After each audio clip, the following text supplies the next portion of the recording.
gusto estar una vez más con ustedes. Buenos días. Ahora sí, ya no me sentí solito ya. Este es el culto.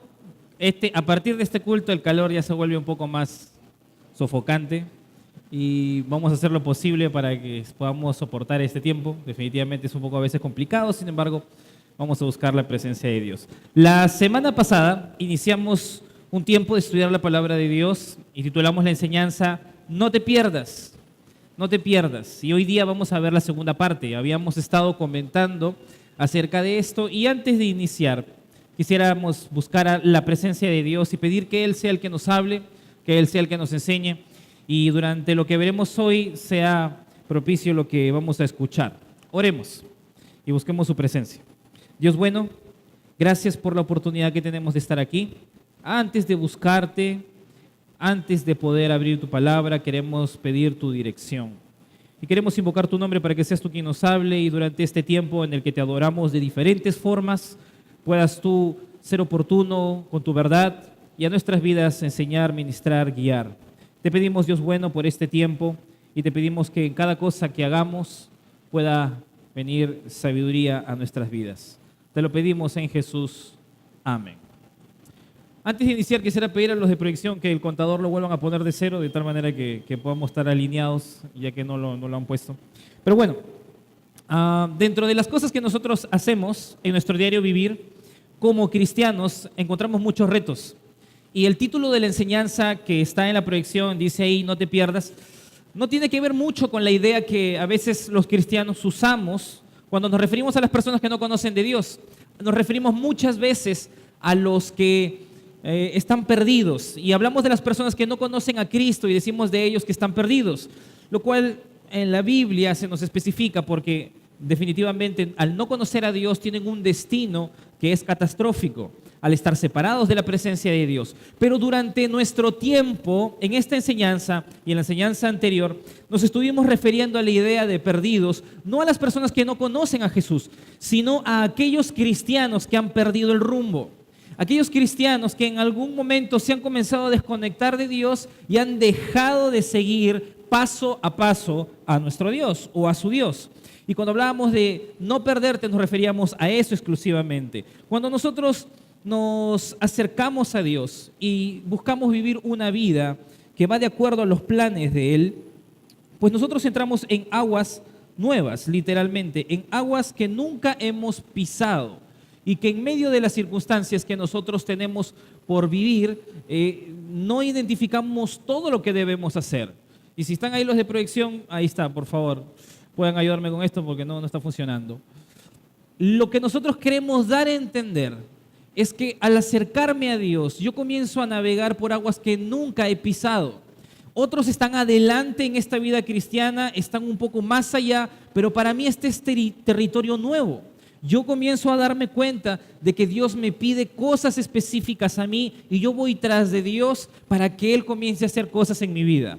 Lo que buscamos todos desde un inicio es que Dios transforme nuestra vida. Cuando nos acercamos a Él, le pedimos, Dios transforma mi matrimonio, Dios transforma mi carácter, Dios comienza a cambiar esa forma irresponsable en la que me muevo, ese proceder que no debe estar bien en mí. Dios calma mi forma de pensamiento que me impulsa a ser pecaminoso con mi mente y dejamos en las manos de Dios y de hecho nos acercamos a Dios con intenciones muy puntuales de que Dios arregle cosas específicas en nosotros. Pero en medio de los pasos que comenzamos a dar, también suceden cosas que no podemos controlar. Suceden circunstancias y problemas adversos que están alrededor. Enfermedades llegan, problemas económicos, hay problemas familiares, descubrimos otras áreas en nuestra vida que son más grandes y que no habíamos visto. Y en medio de todo eso comenzamos a oír mucho ruido. Y cuando nos damos cuenta, comenzamos a ver que hay cosas que son importantes, que debemos atender, que debemos solucionar. Pero en medio de todas las cosas que debemos atender, comenzamos a descuidar lo que Dios nos dice. Y en medio de todo ese ruido, comienzo a perderle el paso a Dios. Y yo comienzo a moverme de una forma en la que ya no es Dios quien me comienza a guiar, sino mi propio criterio. Y yo sé que debo estar atendiendo ese problema en mi personalidad, sé que debo estar atendiendo esa prioridad en mi familia, debería estar siendo responsable en mi trabajo, Dios me está hablando de ese tema, pero hay otras cosas que son urgentes y yo comienzo a descuidar eso que Dios me está diciendo, porque estas cosas son urgentes, ¿no? Hay que vivir, hay que ganar el dinero, hay que hacer estas cosas, porque tengo que hacerlo, nadie más lo va a hacer, pero este tema que Dios me está hablando, yo comienzo a desviarlo. Y por A o B Dios me dice, mira, yo estoy aquí adelante de ti, un paso adelante, quiero que me sigas. Y a veces Dios no está un paso, está 2 o 3 pasos adelante y me está diciendo, mira, yo espero estas cosas de ti. Y el cristiano por A o B dice, no, por ahí no, me voy por acá. Y doy un paso a la derecha o doy un paso a la izquierda. Y de alguna manera nos convencemos que no dar el paso que Dios nos está pidiendo es menos conveniente, o es más conveniente dar un paso a la derecha que seguir a Dios en lo que Él nos está mostrando, porque hay cosas que atender. Y a veces lo que Dios nos está pidiendo es muy arriesgado, a veces no me gusta, a veces yo estoy contento con lo que estoy haciendo, y por A o B lo primero que hago es desconectarme de Dios. ¿Qué es lo primero que va a suceder? Es lo primero que va a pasar. Los cristianos, de una forma muy particular, van a comenzar a cortar su comunicación con Dios. Porque lo que Dios les está pidiendo se vuelve hasta a veces confuso y a veces no quieren obedecer o les da temor. Y de pronto se comienzan a dejar de buscar la presencia de Él, comienzan a alejarse de Él, comienzan a distraerse con cosas que son buenas, pero que no es lo que Dios les está pidiendo que ellos atiendan. Y cuando menos ellos comienzan a darse cuenta, no es Dios quien los guía, sino su criterio, el consejo de otra persona, o simplemente reaccionan ante lo que tienen delante. Cuando menos se dan cuenta, ellos están viviendo en incertidumbre y no saben si las cosas que les están pasando es porque Dios está moviendo circunstancias o Satanás está moviendo cosas en ellos. Y están confundidos porque no identifican, porque no están conectados a Dios. Porque algunos de ellos han dado un paso para acá. Y cuando eso sucede, Satanás, el ser que detrás de todas estas cosas sale ganando, comienza a convencernos e intentar decirnos que un paso más allá es más conveniente para nosotros que volver al camino. Y hay algunos que en vez de oír a Dios, dan un paso más allá. Y no dan 1, sino dan 2, 3, 4 y 5. De tal manera que algunos no solamente no están desconectados, sino que algunos se han alejado de Dios. Y habíamos visto, y yo había dicho esto la semana pasada, hoy lo vuelvo a mencionar, hay gente que estuvo entre nosotros y ya no está entre nosotros. ¿Y por qué? No solamente porque se desconectaron, sino porque no solamente dieron un paso, sino dieron 2, 3, 4, 5 y más. Y comenzamos a poner carteles de se busca, porque de alguna forma se alejaron de Dios y se convencieron que esos pasos eran más seguros que volver a su Dios o depender de Él. Y esto es una mentira que Satanás pone. Hay gente que se pierde y algunos solamente se han desconectado. Aún no se han perdido del todo, pero vienen a la iglesia y aparentan estar conectados porque se supone que leen su Biblia, cantan con efusividad las canciones, están dentro de nosotros, van quizás a su casa de paz, pero no están conectados con Dios. Y son los primeros pasos para perderse. Todos en algún momento nos podemos perder y hay niveles en el que nosotros nos podemos perder. Así que, ¿cómo es que yo no me pierdo? Y esa es la pregunta que estábamos respondiendo la semana pasada. ¿Cómo es que yo puedo seguirle el paso a Dios para no comenzar a confundirme en todo el ruido que escucho, en todas las circunstancias que pasan, afrontar mis pecados, afrontar mis debilidades y seguir continuamente a mi Dios? ¿Cómo puedo hacer eso? La semana pasada hablamos de 2 cosas. Número 1, hablamos de tener comunión con Dios. Y comunión con Dios es algo que es bien conocido y tan conocido que también es muy trastocado. Cuando hablamos de tener comunión con Dios, nos referimos específicamente a pasar tiempo exclusivo con Dios. Nada puede reemplazar mi tiempo personal con Dios, ni el servicio en la iglesia, ni incluso el culto. Pudiéramos mencionar muchas otras cosas, aunque pasamos tiempos en la iglesia en la presencia de Dios, hay un tiempo muy personal que Dios tiene que alimentar mi tanque de forma íntima y personal. Somos como pámpanos, vimos en la palabra de Dios la semana pasada, que deben estar pegados a la vid para poder producir fruto. Cuando no es así, no producimos nada. Necesitamos depender de Dios y orar, leer la Biblia y cuidar nuestra santidad es determinante para poder estar en comunión con Dios. Existe una relación entre tú y Dios que nunca va a cambiar porque estás conectado a Dios, estás unido a Él. Pero tu comunión va a depender de tu diligencia para poder cuidar ciertos hábitos cristianos y tu santidad.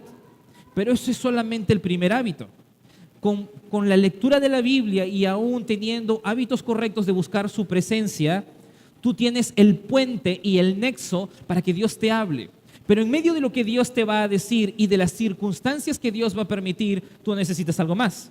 Tú necesitas discernimiento para llegar a identificar las cosas que Dios va a poner en tu camino y lo que Satanás también va a poner en tu camino. Ya que en medio de la vida que todos tenemos un gran enemigo y estamos luchando frente a una guerra espiritual.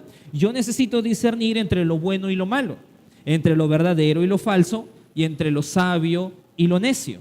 Porque muchas cosas se presentan. Y yo puedo incluso hasta leer la Biblia, puedo saber mucho, puedo haber llevado hasta mi fase 3 en el discipulado, en Crece, aquí en la iglesia, y aún así no saber qué Dios está haciendo en mi vida. Yo puedo venir y decir amén a todas las prédicas y aún así no entender por qué Dios no permite eso, por qué Dios sí permite esto, por qué Dios no cambia a esa persona, por qué Dios no termina de trabajar en mi corazón y resquebrajar esas cosas que deberían cambiarse. Yo no puedo llegar a veces a entender esas cosas si me falta discernimiento. Necesitamos ver más allá de las cosas que a veces están pasando. Y a veces hay personas que están a nuestro alrededor, hay situaciones que están pasando, y yo a veces solo veo lo que está delante, pero detrás de eso Dios está haciendo algo más, porque Dios siempre está haciendo algo en nuestras vidas y Él nos ama. Y de muchas formas Él nos está formando, está manejando nuestras vidas para llevarnos a su plan. Así que hablamos de estas dos cosas que son necesarias. Yo necesito estar conectado a Dios, necesito estar en comunión con Él y necesito discernimiento. Sin estas dos cosas yo no avanzo, pero hay dos cosas más que hoy vamos a ver. Y el tercer consejo o la tercera cosa que nosotros necesitamos para poder estar conectado a Dios y no perder el rastro y estar haciendo su voluntad es tener mansedumbre. Esto no pareciera ser muy adecuado para este tema, porque no estamos hablando de relaciones, no estamos hablando de la ira, pero es curioso que la Biblia habla muy puntualmente de la mansedumbre para oír a Dios. Así que yo quisiera pedirte que vayas conmigo a Santiago, capítulo 1, versículo 19 al 21. Vamos a leer este texto y ahí vamos a estudiar parte de lo que enseña Dios acerca de mi disposición para oír. Santiago capítulo 1, versículo 19 al 21, por favor. Si no tienes Biblia, puedes alzar tu mano y los hermanos sugieres que están atrás te van a llevar una Biblia, o si no, también tenemos la proyección aquí para poder juntos leer la palabra de Dios. Santiago capítulo 1, versículo 19 al 21. Dice así: Por esto, mis amados hermanos, todo hombre sea pronto para oír, tardo para hablar, tardo para airarse, porque la ira del hombre no obra la justicia de Dios. Por lo cual, desechando toda inmundicia y abundancia de malicia, recibid con mansedumbre la palabra implantada, la cual puede salvar vuestras almas. Cuando nosotros leemos esta porción de la Biblia, la escribe Santiago, un siervo de Dios que conoció a Jesús de forma muy puntual. Y este Santiago va a comenzar a explicar algunas cosas muy puntuales a los que está escribiendo. En este caso, está escribiéndole no a cualquier persona. Cuando tú lees la carta de Santiago, tú vas a profundizar en los primeros versículos y te vas a dar cuenta que él no le está escribiendo a todos los cristianos. Él está escribiendo a los cristianos que eran judíos, que habían sido exiliados de su nación y que en ese momento ellos tenían una reputación bien particular. Mira, cuando tú lees el Antiguo Testamento, tú sabrás que los judíos nunca fueron un pueblo dócil para gobernar. Cuando Dios les impuso autoridad, ellos se rebelaron contra Dios. Cuando Dios puso autoridades como Moisés, se rebelaron contra Moisés. Cuando puso Dios autoridades como profetas ahí, como Samuel y otros, se rebelaron contra estos profetas. Cuando los romanos los gobernaron y otros conquistadores también los gobernaron, ellos siempre mantuvieron a raya a esos gobernantes. Tanto que Pilatos, por temor al pueblo, va a crucificar a Jesús. Porque sabía que si se le venía el pueblo encima, a él lo sacaban de ahí, lo destituían, hasta lo podían matar. Nadie quería gobernar Israel literalmente porque era un pueblo altamente conflictivo y problemático. Y lo que les está diciendo Santiago a lo largo de esta carta, uno de los puntos que toca con ellos, es que son cristianos, no pueden seguir viviendo de esta forma, no puedes comportarte de esta manera, no puedes ser una persona que siendo cristiano no sabe cómo relacionarse, no sabe cómo moverse. Tú eres luz, tú ahora eres cristiano. Y en este contexto, Santiago va a comenzar a hablarle a estos cristianos. Y lo curioso es que cuando tú lees versos antes, si te das el tiempo lo podrías hacer después, te vas a dar cuenta que Santiago está hablando de algo bien bonito. Está diciendo que Dios, cuando nos da algo, nos lo da bien, nos lo da perfecto, sin falla, sin yaya, todo perfecto. Él es el Dios que no cambia y todo don perfecto viene de lo alto, viene de Él.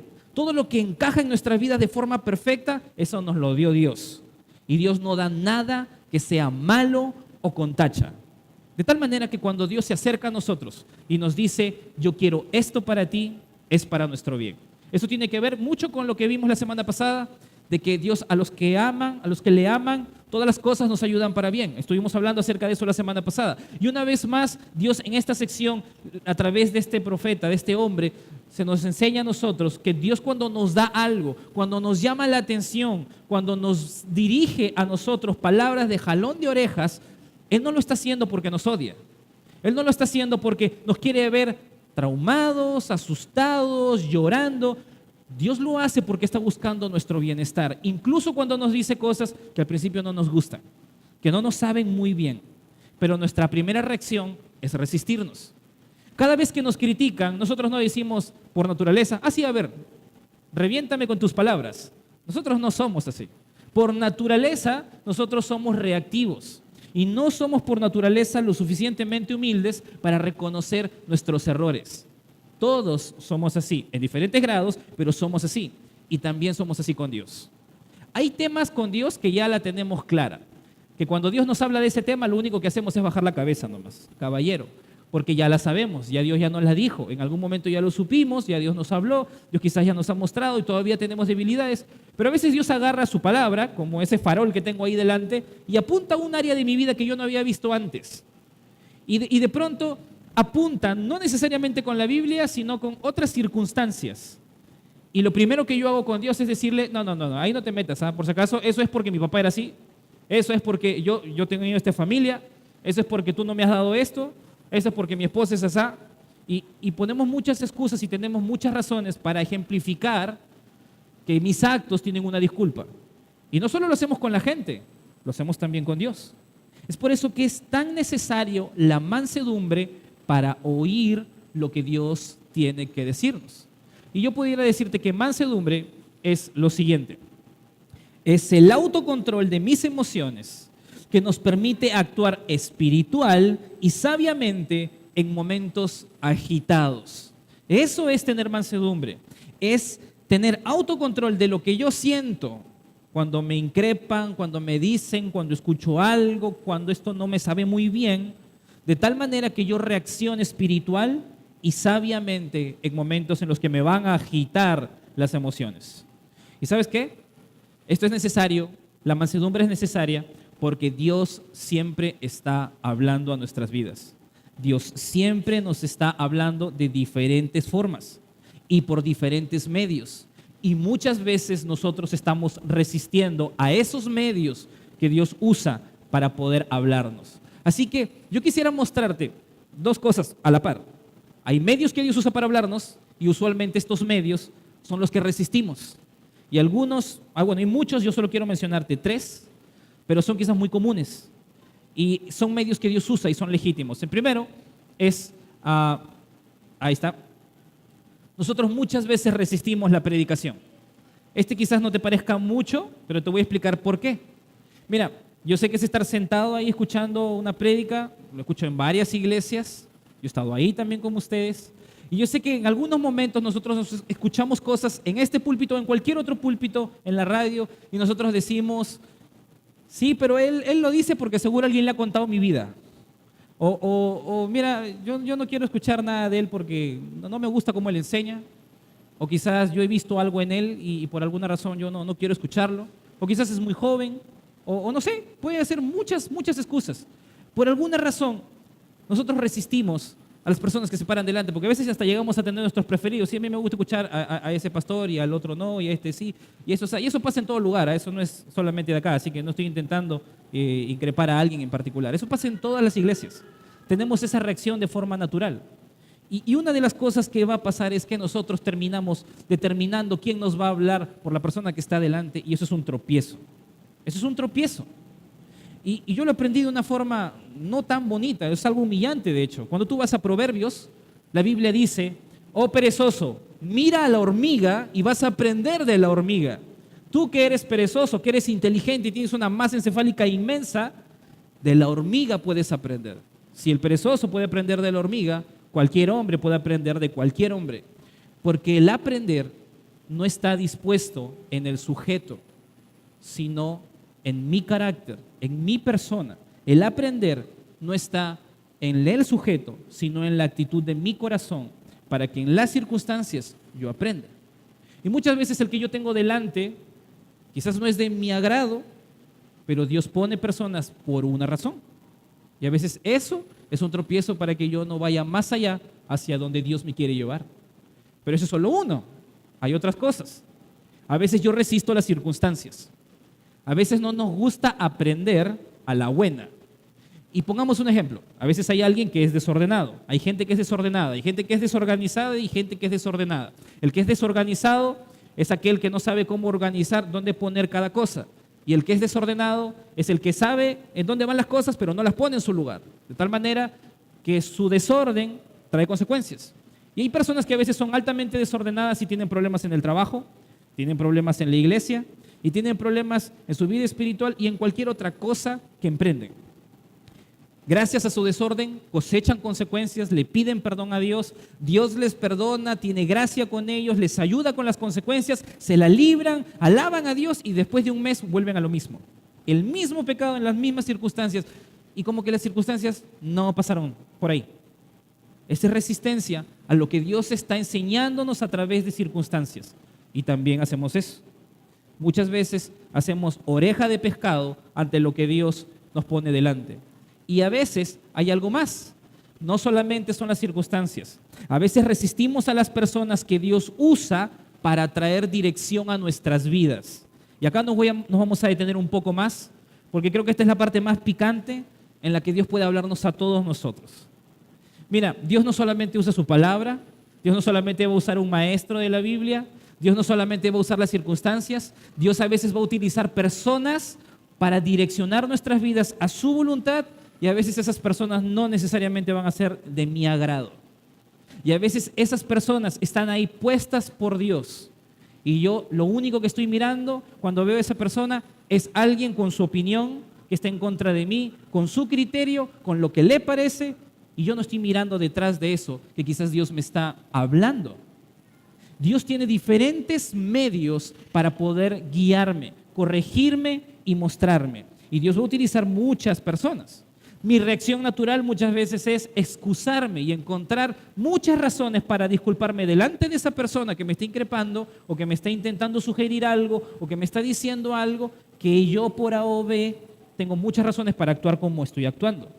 Hay algunos que se me pueden acercar y me pueden decir acerca de lo negligente que puedo hacer con mis responsabilidades. Otros me pueden decir acerca del egoísmo con el que me estoy comportando, con el que estoy hablando, con el que estoy actuando, con el que yo me muevo en particular. O puede ser que yo estoy hablando con mi boca de una forma hiriente, o quizás estoy siendo muy juicioso o juiciosa, de tal forma que yo no tengo misericordia con la persona que está delante y me estoy olvidando que yo mismo he sido objeto de la gracia de Dios de forma abundante y mis labios, en vez de construir, destruyen. Y eso está mal. Muchas veces eso es así porque descalificamos gente, descalificamos personas. ¿Cómo es eso? Bueno, hay a veces en las que alguien se acerca a decirnos algo y en nuestra mente nosotros decimos, sí, pero de ti yo no quiero escuchar eso, porque tú eres un irresponsable, o quizás el otro es un mentiroso, o el otro es un desordenado, o el otro le falta amor, o al otro, muchas cosas. Siempre hay una caracha, siempre hay una razón, siempre hay una excusa para decir, tú no me puedes decir a mí nada. Y esa realidad en mi corazón dice algo muy grande. avienta un gran rótulo que se llama orgullo. Que yo no puedo aprender de la persona que tengo delante y yo sí puedo aprender de alguien que quizás está más adelante que mí. Al fin y al cabo, como nadie es perfecto, el único que le puede decir algo es Dios, nada más. Y terminamos siendo como ese chiste de esa persona que esperaba que Dios lo salve y que Dios le manda un montón de cosas y nunca se salva. Conocen el chiste, hay muchas versiones, ¿no? De este hombre que está en la isla se va a hundir porque el mar va a entrar y se va a hundir toda, se va a empapar toda, va a ser anegada y va a ir un barco y le dice, Señor, vámonos. Y él dice, no, Dios a mí me va a salvar, así que tú no me tienes que salvar. Bueno, pues el barco se va. Mandan un helicóptero y le dice, Señor, súbase. No, Dios me va a salvar. Mandan un portaaviones, un transatlántico, mandan a todo el mundo y al final el agua sigue subiendo hasta que se muere. Y cuando llega a Dios le dice, Dios, ¿por qué tú no me mandaste a nadie? ¿Por qué hiciste eso? ¿Por qué no me fuiste a recoger? Y Dios le dice, pues te mandé el avión, te mandé el helicóptero, te mandé todas esas cosas y pues no me entendiste. Muchas veces Dios está mandando gente a nuestras vidas y no estamos identificando los mensajes de Dios. Muchas veces nosotros hacemos oreja de pescado porque por A o B no tenemos el corazón humilde para escuchar al que nos está hablando delante. Y la mansedumbre termina siendo algo clave para que yo pueda crecer y avanzar. Muchas veces eso no es lo que pasa. Hay un verso que describe esto de forma muy puntual. ¿Y está ahí? No tienes que buscarlo, así que puedes leerlo conmigo. Dice, ¿por qué miras la paja que está en el ojo de tu hermano y no echas de ver la viga que está en tu propio ojo? ¿O cómo puedes decir a tu hermano, hermano, déjame sacar la paja que está en tu ojo, no mirando tú la viga que está en el ojo tuyo? Hipócrita, saca primero la viga de tu propio ojo y entonces verás bien para sacar la paja que está en el ojo de tu hermano. Muchas veces somos muy diestros para mirar la paja y por mirar esa paja no somos conscientes de que tenemos una viga delante de nosotros, que no nos deja avanzar y que nos tiene en donde estamos ahora. De tal manera que el consejo de Santiago, al decirnos estas cosas, una vez más ahí en el texto, versículo 19 de Santiago, capítulo 1, dice, por esto, mis amados hermanos, todo hombre sea pronto para oír, tardo para hablar y tardo para airarse. ¿Por qué? Porque la ira del hombre no obra la justicia de Dios. Mira, tienes que ser pronto para escuchar, tardo para hablar, para reaccionar y tardo para airarte. De tal manera que no sea tu reacción lo que manipule las circunstancias y no sea lo que traiga solución, sino el control que Dios trae a tu vida, porque te vas a dar cuenta que tu reacción humana no va a producir la voluntad de Dios en tu vida. Así que tienes que aprender a escuchar, a no ser reactivo, a hacer lo posible para poder reaccionar bíblicamente como Dios espera. Y el consejo para esta persona es doble. El consejo está ahí. Dice, debes desechar y debes recibir. Versículo 20 dice, porque la ira del hombre no obra la justicia de Dios, por lo cual desechando toda inmundicia y abundancia de malicia, recibid con mansedumbre la palabra implantada, la cual puede salvar vuestras almas. Acá hay un consejo doble. Si eres consciente de que esto es difícil, que no hay mansedumbre para oír, entonces, ¿qué necesitamos? Desechar y recibir. ¿Desechar qué cosa?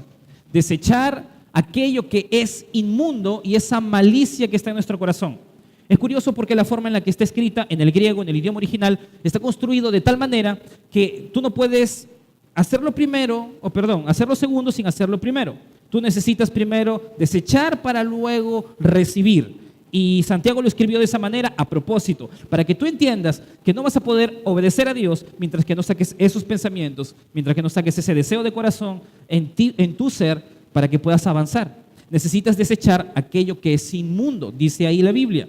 Y esto en el contexto de los judíos es bien importante, porque la palabra inmundo o inmunda era aquellas cosas que los hacían impuros delante de Dios para tener cercanía con Él. Y habían algunas cosas como tocar un leproso, tocar un cadáver, tocar o ser manchado por el sangrado menstrual de las mujeres. Todas esas cosas los hacían impuros y ellos tenían que pagar un voto y un sacrificio y toda una ceremonia para volver a ser puros y conectarse con Dios, porque llegaban a estar en un estado de impureza.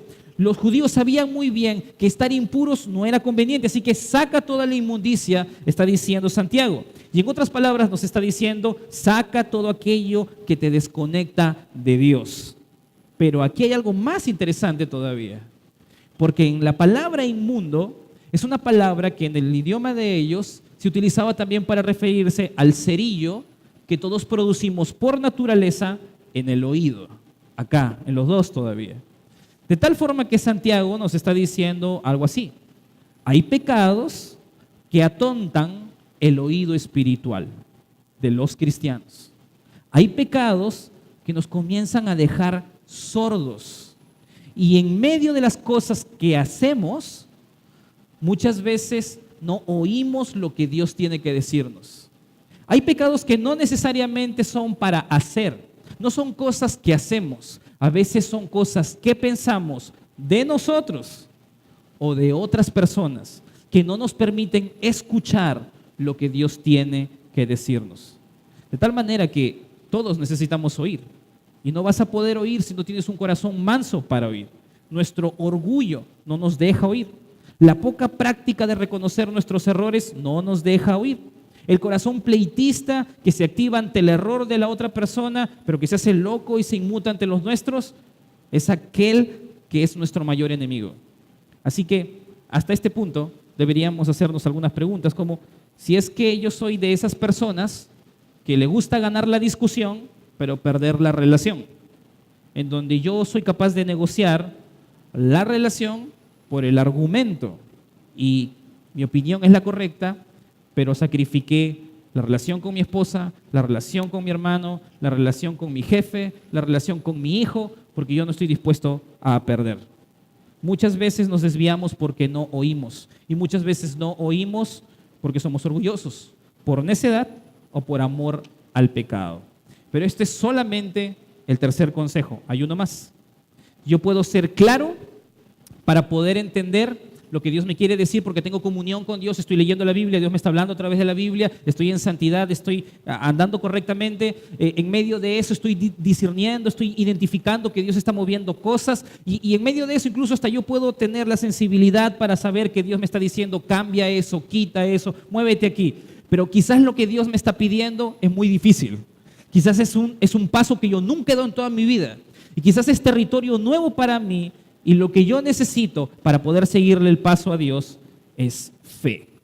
Sin fe, nadie sigue a Dios. Y a todos nos toca pasar esto. Todos llegamos en un momento en nuestra fe en la que es probada. Y no hay mejor hombre para hablar de esto que Abraham. Es muy bueno, pero también hay otro. Yo creo que es Gedeón. Y quisiera pedirte, por favor, que vayas a Jueces, capítulo 6, versículo 11.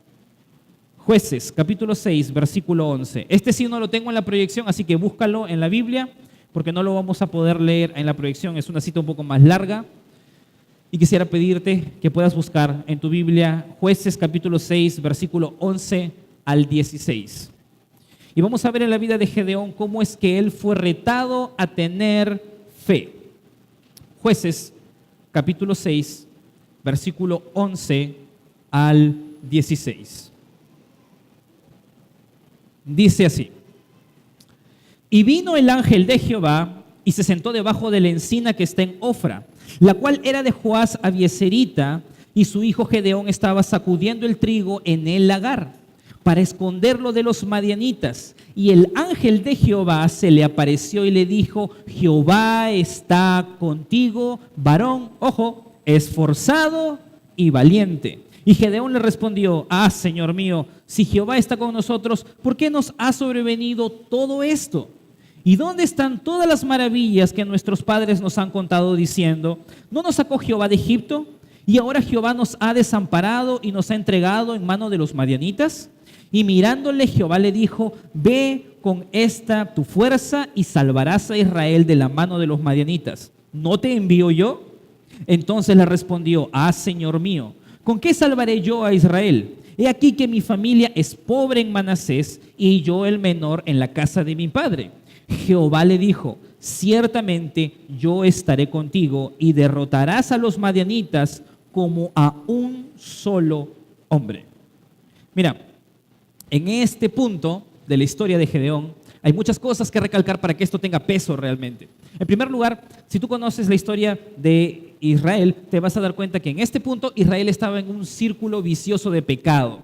Moisés había muerto, Josué había muerto, eran grandes hombres que habían guiado a Israel, y lo que había sucedido después de la muerte de Josué es que Israel se había desviado adorando ídolos, y al adorar ídolos Dios los castigó mandando a los pueblos cananitas a que los vuelvan a conquistar a ellos y los subyuguen. Detrás de eso el pueblo se arrepentía porque perdía muchas cosas, tenía consecuencias nefastas en sus vidas, en sus familias, y detrás de eso ellos clamaban a Dios, Dios les perdonaba, les tenía misericordia, y Dios levantaba a un caudillo, a un juez que los liberaba.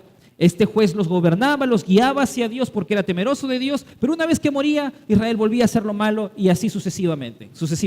Sansón fue uno de ellos, por ejemplo, y Sansón no fue un ejemplo de juez tampoco. El último de ellos fue Samuel, pero en medio de todo eso aparece Gedeón, es uno de estos jueces que aparece en el momento en que Israel es conquistada por los madianitas, y los madianitas venían a Israel, no se quedaban ahí. Dejaban que Israel coseche sus tierras, críen sus animales, y iban y se lo robaban todo. Venía el ejército vencía al ejército israelita, y detrás venía el pueblo con todos sus animales, y se cargaban todo el grano y se llevaban todos los animales de Israel, y se quedaban pobres. Tan pobres que comenzaron a vivir en las cuevas, en cavernas, y escondidos con temor, de no hacer mucho ruido, de no mostrar que tenían productividad, de que estaban trabajando, porque un madianita por ahí escuchaba y levantaba un ejército grande que venían como langostas y les robaban todo. Eso es lo que estaba pasando en ese momento.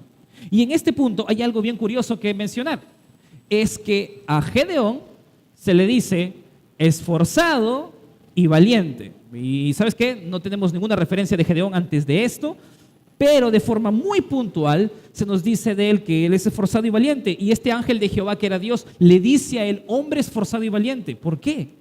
Bueno, podremos ver algunas cosas y no podríamos estar muy seguros. Podemos especular un poco detrás de esto, pero hay algunas cosas que tú puedes ver en Gedeón en este punto. Yo podría decir que Gedeón era esforzado porque en medio de toda esta preocupación él tenía que comer, no se estaba quedando mirando. Y él estaba en un lugar bien particular. Él estaba en un lagar. Un lagar era un hueco o un recipiente grande de piedra en donde se aplasta la uva. Hasta ahorita se hace eso en algunos lugares, y se prensa la uva para poder sacar el jugo de la vid. Eso no es para trabajar el grano ni el trigo. Para tú aventar el trigo, tú tienes que estar en una colina grande en donde obviamente todos te van a ver porque corre viento ahí, y tú avientas el grano para que pues se separe de la paja. Y se muele en el molino, en donde hay una piedra grande, redonda, muy inmensa, movida por unos bueyes o caballos, de tal manera que eso molía el grano y tú tenías el trigo para poder cocinar. Pero eso hacía un escándalo terrible, así que tú no podías hacer eso porque los madianitas te escuchaban, te conquistaban y te quitaban todo lo que tenías. Así que lo que estaba haciendo él era entrar en el lagar en donde se aplastaban las uvas, y ahí estaba moliendo el grano, estaba aventándolo y moliéndolo para sacar alimento. Era un hombre que no se estaba quedando mirando, estaba actuando, se estaba moviendo y se estaba esforzando. Pero en medio de esas cosas, Dios dice que es valiente. Y no tenemos ninguna referencia para saber que Gedeón era valiente. Yo no sé nada de Gedeón y ninguno de ustedes sabe nada más de Gedeón hasta este punto. Pero Dios sí sabe, porque Dios diseñó su corazón y Dios lo ha visto crecer toda su vida. Y Dios dice de él que él es valiente y que es esforzado. Y yo podría decir que sí lo era, porque en ese momento Dios necesitaba a un hombre esforzado y valiente, porque lo que Israel necesitaba hacer ameritaba a un hombre esforzado y valiente. Nadie más lo podía hacer. Si tú ves y sigues leyendo la historia de Gedeón, y te reto a leerla, te vas a dar cuenta que Dios le pide a Gedeón algunas cosas que, de hecho, el que tiene fe escasa nunca lo haría. Realmente era complicado. En primer lugar, lo que Dios le pide a Gedeón, ahí está, es que destruya los ídolos de su pueblo, de tu pueblo. Ahora, esto no era sencillo. ¿Sabes por qué? Porque Israel se había desviado adorando ídolos. Y ese ídolo que habían estado adorando, habían otros, pero esos ídolos que habían estado adorando estaban en la casa de su papá. En la casa de su papá habían dos grandes estatuas. Y Dios le estaba diciendo, primero agarra unos bueyes, derrumba esos ídolos, rompe esos ídolos y con esa madera hazme un holocausto matando a un güey. ¿Tú sabes lo que eso significaba para este hombre? Significaba que de segurito lo desheredaban. La familia se le venía encima. Encima de todas esas circunstancias, la familia de él se iba a ganar un tremendo problemón con toda la nación, porque esa nación venía a adorar ahí a ese Dios. Iba a meter en muchos problemas a su familia. Y en esas circunstancias, él incluso era de una tribu, que era Manasés, que no era nada influyente en Israel. Así que es como que estamos hablando de alguien que está en la provincia de un pueblo, de un país desconocido, de tercer mundo, en donde si te matan, nadie dice nada. Algo así. Y no era nada fácil para él porque encima era el menor de los hermanos. Esto se esperaría del mayor, no del menor. Así que no era nada fácil para él hacer esto. Pero ¿sabes qué? Él lo hizo. Con sus temores y todo, lo hizo. Y Dios lo promovió. Dios cuidó su vida. Y cuando el pueblo vino a reclamar, su padre le dijo, ¿quién va a sacar cara por esos dioses si Dios está hablando? Y todos se quedaron callados y no dijeron nada. Pero eso es lo primero que Dios le pide a Gedeón. Luego de eso, Dios le va a pedir algo más retador a Gedeón. Dios le va a decir que Gedeón debe vencer a los madianitas con pocos hombres. Porque los israelitas están acostumbrados a creérselos muy fuertes. Y ellos piensan que de alguna manera, si ellos van a vencer a los madianitas, van a sacar pecho otra vez. No, así no va a funcionar esta vez. Vamos a hacerlo con pocos hombres para que la gente de Israel sepa que fue Dios y que no fueron ellos. Y aquí es donde viene la parte interesante.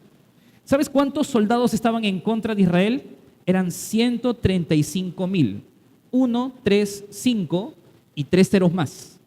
Eran muchos, ¿ya? Ahora, Israel cuando se envalentonó con Gedeón y decidieron hacerle frente a los madianitas, llegaron a ser solamente 32,000. 3, 2 y 3 ceros más. Había una diferencia mayor de 100,000 hombres. Eso era bastante, realmente. Mucho. Ahora, lo que es curioso es que Dios le dice, mira, tienes mucha gente. Hay más del 100% y tienes mucha gente, le dice Dios a Gedeón. Entonces, ¿qué tienes? Pero Dios sabía lo que estaba haciendo. Y en ese momento, Dios le va a decir a Gedeón, vamos a hacer algo. Pregúntales a todos los que están ahí, ya que ustedes son minoría y obviamente los madianitas son mayoría, pregúntales a ver quién tiene miedo. Y los que tienen miedo que se vayan a su casa. Y les preguntó, era arriesgado. ¿Te imaginas lo que está haciendo? Está atentando contra su ejército. Y les preguntó, y en ese instante se fueron 22,000 soldados. 22,000 de los 32,000. Se quedó con 10,000 nada más. Y tenía que vencer a 135,000. Era mucho más del 100%. Ahora, después de eso, y de que se van 22,000, Dios le dice, aún tienes mucha gente. Total. Entonces Gedeón escucha a Dios y Dios le dice, vamos al río, vamos a las aguas, y les vas a dar una indicación para que ellos beban. Los que beban de cierta forma van a ser separados y ellos van a luchar y los otros van a ser llevados a la batalla en otro momento o van a ser quedados ahí. Y lo que va a suceder es que después de ese filtro solo quedan 300 hombres, nada más. 300 nada más contra 135,000. Por eso te puse la imagen de Leónidas. Ni Leónidas hubiese hecho eso con sus 300 espartanos. ¿Sabes por qué? Porque esto no era cualquier cosa. Él iba a entrar en una batalla sumamente alta. Y si conoces el desenlace de la historia, te vas a dar cuenta que Dios le dio una estrategia muy puntual y en un momento muy específico, estos 300 hombres van a vencer a esos madianitas que van a no solamente ser vencidos, sino que nunca más van a volverle a hacerle frente a Israel de esta misma forma. Hacer eso ameritaba a un hombre valiente y esforzado. Y Dios muchas veces nos va a pedir a nosotros cosas que nunca hemos hecho. Circunstancias en las que muchas veces dar esos pasos implica que yo ponga riesgos en mi vida, en donde yo quizás pueda perder algo muy grande, sea capaz de poder arriesgar cosas que quizás nadie en mi familia va a entender o quizás otras personas no van a comprender, pero Dios me está diciendo, yo te quiero por ahí. Quizás Él me está moviendo a dejar esa gran oportunidad que quizás por mucho tiempo yo he estado viendo o queriendo y Dios me está diciendo, yo tengo algo más grande para ti en mi causa, en mi reino. Quizás Él está diciendo, mira, hay cosas excelentes en este mundo, pero hay cosas más excelentes que el dinero, hay cosas más excelentes que el prestigio, hay cosas más interesantes y más buenas, con más valor en mi reino que lo que este mundo te presenta. Y quizás Dios te está retando a exponerte a que incluso otros no entiendan lo que tú vas a hacer. Y hay momentos en los que tú puedes decir, sí, esto tiene sentido, lo calculo y va, pero quizás hay momentos en los que Dios te va a decir, no, la calculadora acá no funciona, así que tienes que seguirme. Y quizás ya está claro, quizás tú tienes comunión con Dios, quizás tú tienes discernimiento, sabes lo que Él te está diciendo, eres manso para oír y ahora lo único que te falta es creer. Y eso es fe. Seguir a Dios no es fácil y siempre amerita fe. Por esa razón, es Dios quien ayuda a nuestra fe. Yo te reto a leer toda la historia de Gedeón y te vas a dar cuenta que a Gedeón se le ha dicho mucho por las cosas que él le pregunta a Dios y entre comillas le increpa. Pero cuando tú lees detenidamente te vas a dar cuenta que Gedeón no está dudando de Dios, sino le está diciendo, dame seguridad de que cuando yo esté ahí donde tú me estás diciendo que yo esté, tú vas a estar conmigo. Y es como aquel hombre que en su momento con Jesús, Jesús le dijo, ¿crees que tu hija puede ser sana? Y él le dijo, ayuda a mi incredulidad. No le estaba diciendo, yo no creo en ti, yo he visto tus milagros, yo sé que tú puedes hacerlo. Esto nunca lo he visto. Es mi hija, ya está muerta, la puedes sanar. Yo nunca he visto eso. Pero ayúdame a creer hasta ese punto, le está diciendo. Y es lo que Gedeón le estaba diciendo en esos momentos cuando Dios o Gedeón le pide a Dios ciertas pruebas para poder seguir. Y Dios conoce el corazón de Gedeón hasta el punto de que incluso antes de la batalla más difícil, Dios lo hace bajar y le hace escuchar el comentario de los madianitas que estaban temblando de terror porque no sabían lo que se les venía delante. Y en medio de esas cosas, Dios conocía el corazón de Gedeón. Y Dios sabía cómo poner en circunstancias específicas a Gedeón para que crea y avance. Así que date el derecho de pedirle a Dios, ayuda a mi fe. Ayúdame a poder ver, ayúdame a poder seguirte, porque este paso no es nada fácil y necesitamos fe para poder seguir. Hay un versículo que es conocido y que entra aquí muy preciso. Dice, pero sin fe es imposible agradar a Dios, porque es necesario que el que se acerca a Dios crea que le hay y que es galardonador de los que le buscan. Nadie puede acercarse a Dios sin fe y esperar ver que Él vaya a actuar. Si nosotros queremos seguirle el paso a Dios, necesitamos guardar estas 4 cosas. Necesitamos tener comunión con Dios.